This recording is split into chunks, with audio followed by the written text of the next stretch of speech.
the people who have died of unnatural causes around the JFK assassination. So not JFK himself, but the others. Obviously, just in the 2-3 days of the JFK assassination, you have JFK dying, being murdered. You have Lee Harvey Oswald being murdered by Jack Ruby, and you have a police officer named Tilbit. What was his name? Anyway, you have a police officer also murdered in those that they claim was murdered by Lee Harvey Oswald as well. So that's just a couple of days. But outside of that, there were a tremendous number of witnesses to the JFK assassination. And that doesn't necessarily just mean witnesses like standing on the grassy knoll. Yes, that's some of it, but also witnesses of other things. Witnesses that saw Jack Ruby with Oswald in the days prior to the assassination, or witnesses that somehow are connected to the CIA, worked with the CIA, or witnesses that, knew some of the police officers around the scene that day of the assassination. Various kinds of witnesses like that. So you have a pool of witnesses. The surgeons, for example, which was one of the segments that I brought you a couple weeks ago or a week ago, about how the 7 surgeons, 7 doctors that worked on Kennedy in that Parkland hospital, they've all now come forward and said that there was an entry wound on his neck, meaning he was also shot from the front. So those witnesses, of that pool of witnesses, there's about 1,400, roughly, and that they've calculated. And I am getting this from the book Hit List, which is by David Wayne and Richard Belzer. Yes, that Richard Belzer. He also put out books on some of the big murders of our time, the big assassinations of our time. So pretty cool of Belzer to do that as well. Not just Law and Order SVU.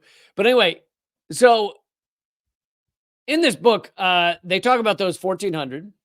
And in the year of the Warren Commission, which was the first year that this was investigated, that the Kennedy assassination was investigated, right? Was that year that it happened and the year after. There were roughly 15 unnatural deaths amongst that group of 1,400 witnesses in that year. 15 unnatural deaths. Unnatural obviously means murdered, suicide or suicided, car crash, falling down a bunch of stairs, karate chop to the throat, which, yes, that was how one of the people died. And so of that 1,400, 15 die of unnatural deaths.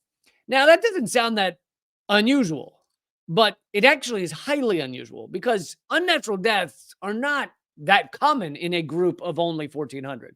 They may be common across the entire United States. You know, how many people, someone dies in a car crash every 30 seconds. But of a group of 1,400, the odds of that being a coincidence, the odds of just it being a coinky-dink that 15 people died of unnatural causes is only 1 in 167 trillion. And in the book, by the way, they show their math. I'm not going to repeat their math because I don't understand it, and I probably wouldn't even repeat it correctly. But they are quoting from someone who has a PhD in applied mathematics. 1 in 167 trillion. But it gets even worse. And I'm going to give some of the examples of the unnatural deaths in a minute.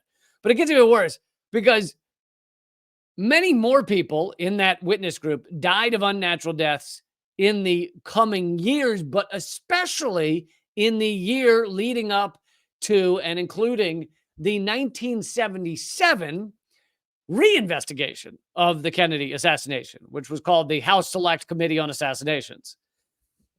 That reinvestigation, which seemed to do a better job than the Warren Commission, but was still stonewalled by the CIA, that commission ultimately found, so the U.S. government has ultimately found that Oswald killed the president probably as part of a conspiracy. So they acknowledged, the U.S. government has acknowledged that it was a conspiracy. Now, they didn't say it was the U.S. government that did it, but they said probably part of a conspiracy. So it wasn't just Oswald. But All of these people are dying around leading up to that House Select Committee on Assassinations. And in that time, so in the 14 years, 1963 to 1977, 14 years, 70 witnesses die of unnatural causes. 70. And the probability of that being a coincidence is 1 in 714 million trillion. 1 in 714 million trillion. I mean, these numbers are insane, but I don't try and process them. But so to give you some examples, oh, there it is. Tippit was the police officer that was murdered that weekend as well. So Kennedy, Tippit, and Oswald all murdered in the span of a couple days. But here's some other examples.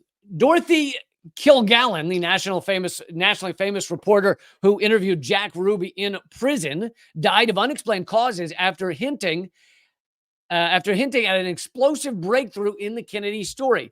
A panicked intelligence professional named Gary Underhill reportedly came to a friend's home in fear of his life on the night after the assassination, ranting and raving something about the CIA. And he then committed suicide a couple of days later. A railroad worker who saw a shooter on the grassy knoll, which upends the government story, who saw a shooter on the grassy knoll, he died of an automobile accident.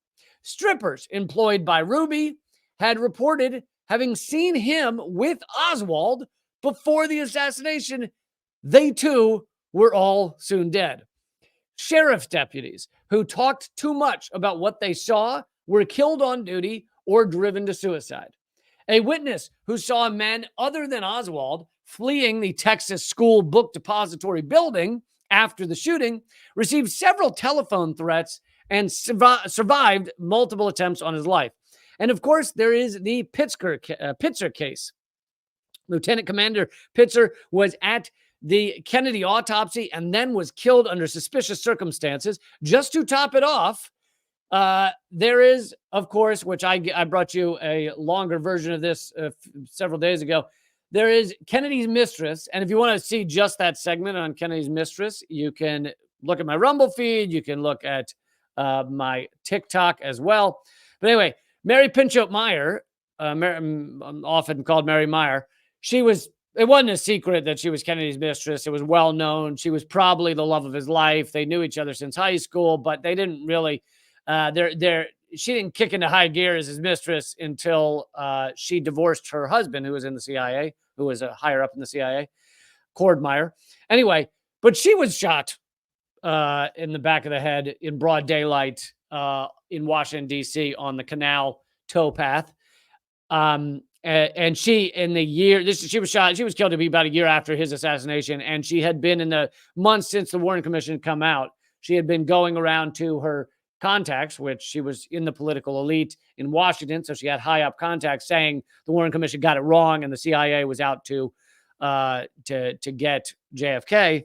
And an expert said that the style of the Meyer killing had, quote, had all the markings of an in-house rub out.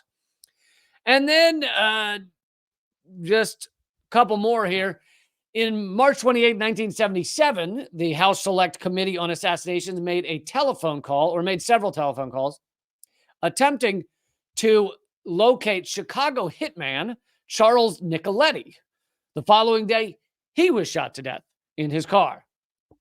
On the very same day that Nicoletti was eliminated, and at the very time that the investigator for the congressional committee was on his way to meet him, George Morenschild, a businessman with clear links to the CIA who had been overseeing Oswald in Dallas for the CIA, received a shotgun blast to the face, killing him. Now, you might go, shotgun blast to the face. Well, could be suicide, maybe. Not a lot of people would choose to go out that way because shotguns are not necessarily going to kill you, and to the face would be the most horrific way to do that to yourself. But okay, maybe this guy was a true lunatic, and that's the way he decided to go out. Here's the thing, though: not only shotgun blast to the face, which is odd. His burglar alarm in his house had gone off shortly before he was killed. Yet it was also labeled a suicide, ruled a suicide by authorities. So I wanted to bring to you, my ongoing series on how stupid the story is that we've been told about the JFK assassination. And there are books out there about this type of thing. Richard Belzer put out one called Hit List about all the people who died around the Kennedy assassination.